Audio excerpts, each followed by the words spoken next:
Hoje, 24 de maio, faz um mês que Sérgio Moro deixou o Ministério da Justiça e Segurança Pública.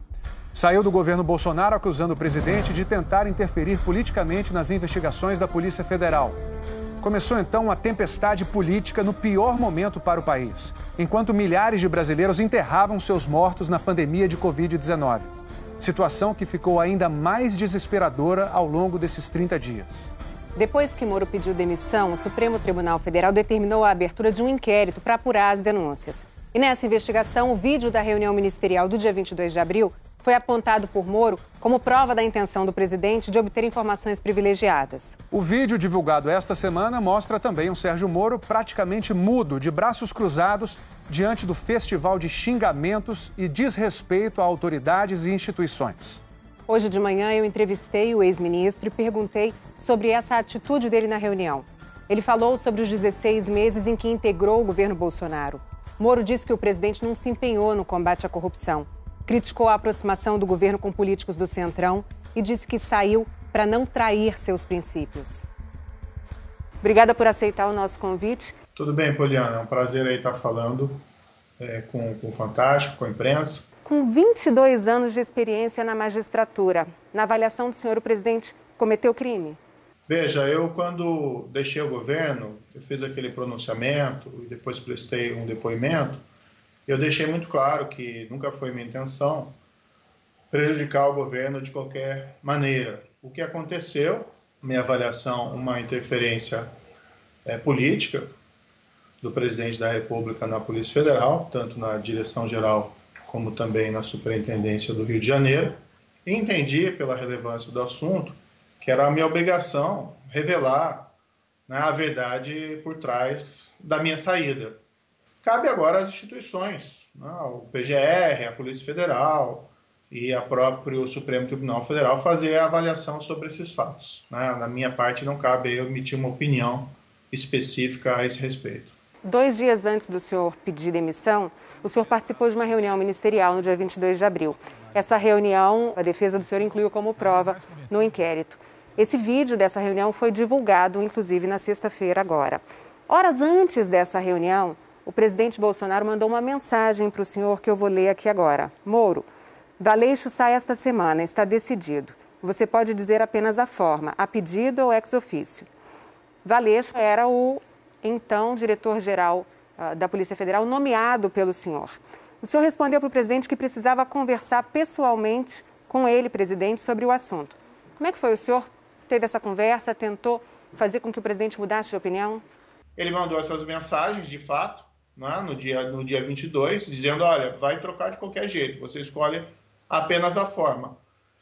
Isso, né, demonstra que essa argumentação de que não havia interferência, desejo de interferência na Polícia Federal não é propriamente correto. Esse vídeo é mais um dos elementos de prova. Nós tivemos a reunião, né, ministerial, no qual novamente ele externou essas situações de que ele iria intervir, né, porque os serviços de inteligência não funcionavam, ele precisava trocar e ele ali, me parece claro, até pelo gestual que ele realiza, que ele se refere a mim, ele fala à Polícia Federal. Agora, eu não ia discutir isso no âmbito de uma reunião ministerial, não é? Até porque ali o ambiente não era um ambiente muito favorável ao contraditório. Na reunião, como o senhor mesmo mencionou agora, o presidente faz uma reclamação muito contundente, inclusive diz um palavrão, para dizer que estava preocupado com a possibilidade de quererem prejudicar familiares e amigos dele. Mas é o tempo todo para me atingir mexendo com a minha família. Já tentei trocar gente da segurança nossa no Rio de Janeiro, oficialmente, e não consegui. Isso acabou. Eu não vou esperar minha família toda, de sacanagem, ou amigos meus, porque eu não posso trocar alguém da segurança na ponta da linha que pertence à estrutura nossa. Vai trocar. Se não puder trocar, troca o chefe dele. Pode trocar o chefe dele? Troca o ministro. Em outro momento, o presidente verbalizou para o senhor essa preocupação ao longo da sua gestão no Ministério da Justiça? Quem tem que dar essa explicação, quem tem que esclarecer o sentido dessas afirmações a meu ver, é o Planalto e não o ex-ministro da Justiça. Veja, o presidente, ele externou publicamente diversas vezes as preocupações que ele tinha em relação aos filhos dele. Né? O que existe é todo um contexto que é a necessidade externada pelo presidente de colocar pessoas de confiança dele e uma insatisfação com serviços de inteligência que eram prestados pela PF. Agora, tem que ver o que ele entende exatamente com serviços de inteligência que para ele estavam insatisfatórios. Ao longo da reunião, ele mais de uma vez reclama do serviço da Polícia Federal, da falta de informações, diz que não vai admitir que seja surpreendido por notícias e diz também que ele mantém um sistema particular de informações. Sistema de informações. O meu funciona. O meu particular funciona. Os que tem oficialmente desinforma. O senhor tinha conhecimento desse sistema e de como isso funcionava? Acho que isso tem que ser indagado aí ao presidente da República, né? O que ele quis dizer, ele quis dizer com esse serviço particular. O que me causou mais preocupação foi, me parece, o desejo de que os serviços de inteligência prestados por esse serviço particular fossem passados a ser prestados pelos serviços oficiais. Num dos momentos da reunião, em que o presidente diz que vai interferir em todos os ministérios, ele olha para o senhor. E não dá para trabalhar assim, fica difícil. Por isso, vou interferir. E ponto final, pô. Eu queria entender se essa olhada que o presidente dá para o senhor, olhando para a esquerda, que é onde o senhor está, para o senhor confirma que a interferência seria na Polícia Federal e não uma mudança na segurança pessoal e familiar dele, como em algum momento isso foi dito. Eu acho que o vídeo ele fala por si. Quando ele olha na minha direção, isso evidencia de que ele estava tratando desse assunto, falando desse assunto da Polícia Federal. E nós temos que analisar os fatos que ocorreram anteriormente. Né? Ele não teve nenhuma dificuldade em alterar o serviço do GSI, inclusive do Rio de Janeiro. Ele promoveu até as pessoas envolvidas, sinal de que não havia nenhuma insatisfação. E os fatos posteriores? Os fatos posteriores são o quê? A mensagem que ele me manda na quinta de manhã, que ele fala mais um motivo para a troca, né, após enviar uma mensagem relativa ao inquérito no Supremo Tribunal Federal. E, por outro lado, o que acontece? Acontece a demissão do diretor Valeixo. Em que momento o senhor sentiu que o presidente estava tentando agir de forma a que a Polícia Federal atendesse aos desejos dele, às necessidades dele? Olha, eu tenho que entender, no fundo, essa questão da interferência na Polícia Federal, ela vem num contínuo, na qual eu ingressei no governo e até dei uma entrevista na época ao Fantástico, muito clara de que eu tinha um compromisso com o combate à corrupção, com o combate à criminalidade violenta, o combate ao crime organizado. E, em parte, isso foi realizado, especialmente a criminalidade violenta e o combate ao crime organizado. O que eu entendi, no entanto, é que essa agenda anticorrupção, e me desculpem aqui os seguidores do presidente se essa é uma verdade inconveniente, mas essa agenda anticorrupção não teve um impulso por parte do presidente da República para que nós implementássemos. Então, nós tivemos lá, por exemplo, a transferência do COAF, do Ministério da Justiça, não houve um empenho ali do Planalto para que fosse mantido no âmbito do Ministério da Justiça. Depois houve o projeto anticrime, que não houve, a meu ver, um apoio adequado por parte do Planalto. Houve lá a mudança do entendimento da execução em segunda instância, depois foi apresentada uma proposta de emenda constitucional para restabelecer a execução em segunda instância, que é algo muito importante contra a corrupção. Não houve uma palavra do presidente da República em apoio. Então, essa interferência na Polícia Federal, a meu ver, ela vem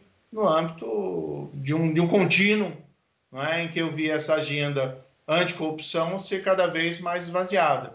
E, recentemente, nós vimos essas alianças, né, que estão realizadas com políticos que não têm um histórico totalmente assim, positivo dentro da história, né, da administração pública. É certo que é preciso ter alianças no parlamento para conseguir aprovar projetos. Então, eu acabei entendendo, né, com essa interferência que, olha, não faz sentido eu permanecer no governo. Até porque, né, qual que era a minha percepção? O governo se vale da minha imagem, que eu tenho esse passado de combate firme contra a corrupção e, de fato, o governo não está fazendo isso, não está fortalecendo as instituições para o combate à corrupção. Por que o senhor não saiu antes? Eu fui permanecendo porque eu tinha esperança de conseguir avançar com essa agenda. Eu fui vendo essa agenda sendo esvaziada e, para mim, realmente a gota d'água foi essa interferência na Polícia Federal. Em particular, porque a Polícia Federal ela também investiga malfeitos dos próprios governantes. A pergunta que surge é se o senhor teria guardado alguma prova justamente para não parecer que teria sido omisso em relação a alguma possível conduta criminosa do presidente durante a sua gestão.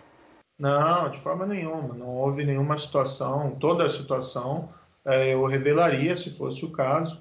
Claro que existe todo esse contexto também que eu mencionei antes, de um desapontamento em relação à falta de empenho do presidente em relação à agenda anticorrupção, que envolve agora essas alianças políticas, algumas questionáveis. Veja, vamos colocar bem claro, eu não tenho nada contra os políticos, mas algumas alianças são realmente questionáveis. Ministro, eu me lembro aqui que quando o senhor me deu aquela entrevista em 2018, o senhor me disse que o presidente Bolsonaro tinha um compromisso com o senhor de que ninguém seria protegido no governo dele. O senhor acha que ele quebrou esse compromisso? Quando há essa interferência sem causa na Polícia Federal, isso me trouxe assim muito incômodo. Se viu em outras situações, trocas, substituições, demissões em outros órgãos do Estado, notadamente na área ambiental, que também seriam um pouco controversas. Que outras trocas o senhor considera que foram controversas? Olha, a própria questão das substituições no Ministério da Saúde, eu acho que são absolutamente controversas. Claro que o presidente escolhe os seus ministros, mas são substituições assim bastante questionáveis do ponto de vista técnico. Eu quero dizer que eu também me senti desconfortável com essa gestão.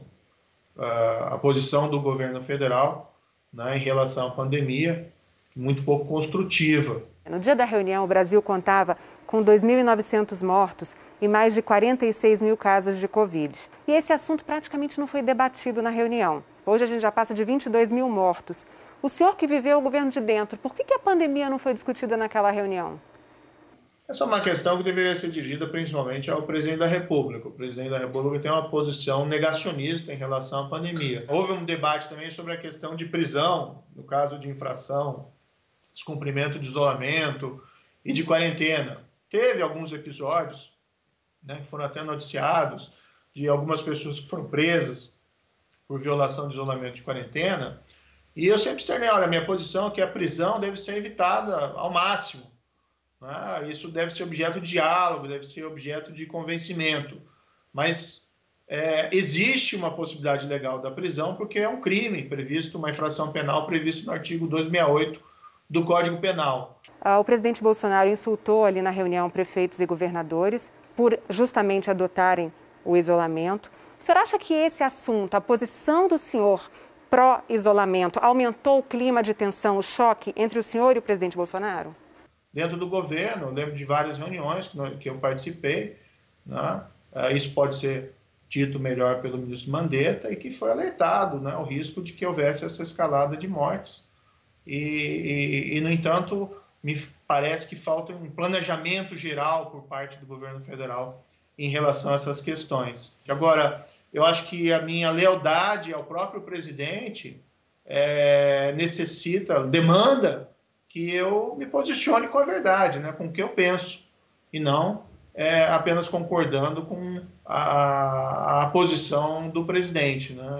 Se for assim, não precisa do ministro, precisa de um papagaio. Em nenhuma circunstância se pode concordar com essa, vamos dizer assim, que o armamento sirva de alguma forma para que as pessoas possam se opor de forma armada contra medidas sanitárias. Mas foi justamente isso que o presidente Bolsonaro defendeu na reunião, que a população fosse armada, inclusive com o intuito de se rebelar contra governadores e prefeitos. E o senhor estava ali presente. Sim, mas veja, não há espaço ali dentro dessa reunião, isso me pareceu muito claro, não existe um espaço ali para o contraditório. No dia seguinte, saiu uma portaria assinada pelo senhor e pelo ministro da Defesa, aumentando a possibilidade do cidadão comprar munição de 200 cartuchos por mês para 550 por mês. Essa atitude do senhor foi resultado dessa pressão que o presidente fez na reunião?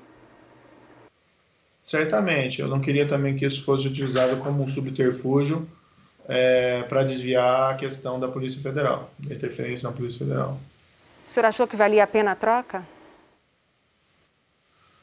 Olha, isso veio um pedido do presidente e eu entendi naquele momento que não tinha condições de me opor a isso porque já existia essa querela envolvendo a Polícia Federal. Não foi a primeira reunião ministerial que o senhor participou. Elas tinham sempre aquele ambiente, aquele tom de xingamentos e ameaças que a gente viu no vídeo? Eventualmente, nessas reuniões, tinham algumas discussões veementes, né? O tom, no entanto, a meu ver, houve uma subida desse tom nos últimos meses. Ameaças, defesas de medidas ilegais. São questões aí que devem ser ditas por outros, a meu ver, né? É que o senhor ficou lá 1 ano e 4 meses, né, ministro? Bom, verdade. Durante essa reunião foram quase 2 horas. O senhor falou somente por 2 vezes. O senhor passou quase o tempo todo de braços cruzados, calado. Por quê? Quanto às questões relativas à interferência na Polícia Federal, eu tinha uma reunião com o presidente na quinta-feira, no dia seguinte. E, sinceramente, acho que esses assuntos eram mais apropriados de ser discutido numa reunião entre eu e o presidente. Mas aí, durante a reunião, o ministro da Educação diz, por exemplo, eu, por mim, botava esses vagabundos na cadeia, começando pelo STF. O senhor, que já foi juiz, se calou. Por quê? Eu não sou presidente da reunião. É que pelo vídeo chama a atenção também a manifestação do ministro do Meio Ambiente, em que quer passar a boiada, aproveitando a mídia distraída com a questão da Covid. E chama a atenção o senhor quase todo o tempo na reunião calado e de braços cruzados. Por isso que eu pergunto da sua postura na reunião. Olha, eu não estava confortável naquela reunião, isso me parece muito claro. Eu me sentia incomodado e por vários aspectos. Ficar calado não é uma forma de se omitir? Veja, eu estou dentro do governo, né? Então eu tenho também algumas limitações do que eu posso externar publicamente, certo? E eu já tinha esse problema que vinha há tempos em relação à Polícia Federal. Nas imagens da reunião, a gente percebe que o senhor deixou a reunião antes que ela efetivamente terminasse. Por quê? Bem, eu estava bastante desconfortável e incomodado naquela reunião. Como eu já disse, não tinha muito espaço aí para contraditório. Eu acabei saindo, eu queria ter saído antes. Eu tinha também um compromisso agendado que me dava uma desculpa para poder sair antes que ela terminasse. Depois que Sérgio Moro saiu da reunião, o ministro da Economia, Paulo Guedes, defendeu a privatização do Banco do Brasil.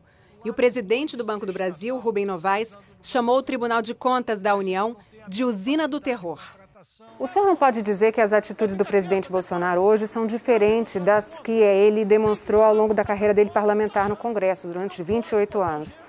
Se o senhor disse que o senhor não queria sujar a biografia do senhor, por que lá atrás o senhor aceitou o convite? Porque eu entendi que eu tinha uma missão importante a realizar. O senhor se arrepende? Não, de forma nenhuma. Eu fiz uma escolha muito clara e, na época, ela estava justificada e fiz uma escolha também muito clara e espero que as pessoas compreendam quando sair do governo. O senhor entrou no governo com muito apoio popular. Saiu e está aí tendo de encarar a ira de parte dos apoiadores do presidente Bolsonaro. Incomoda? Eu acho que algumas verdades inconvenientes surgiram. Muitos apoiadores do próprio presidente, antes da minha saída, me diziam um tanto quanto frustrados contra essa falta de empenho maior, né, na agenda anticorrupção. Muitos acusam o senhor de ser candidato. Outros pedem que o senhor lance a candidatura antecipadamente. Onde que o senhor está? Em que lugar que o senhor está? Nós estamos no meio de uma pandemia muito grave, muito séria, né? E aqui aproveito para externar minha solidariedade a todas as famílias que perderam entes queridos. Eu acabei de sair do governo, né? Eu vou ter que reinventar a minha vida. Ex-juiz, ex-ministro, futuro o quê? Como eu disse, eu preciso agora toda essa turbulência em decorrente da minha saída, da pandemia, e eu estou encontrando aí uma maneira de me posicionar. Agora, o que eu sempre disse é que eu quero, de alguma forma, continuar contribuindo, seja na área privada, seja no debate público, com essas discussões que envolvem o país. Agradeço o senhor ter aceitado mais uma vez esse nosso convite para falar para o Fantástico.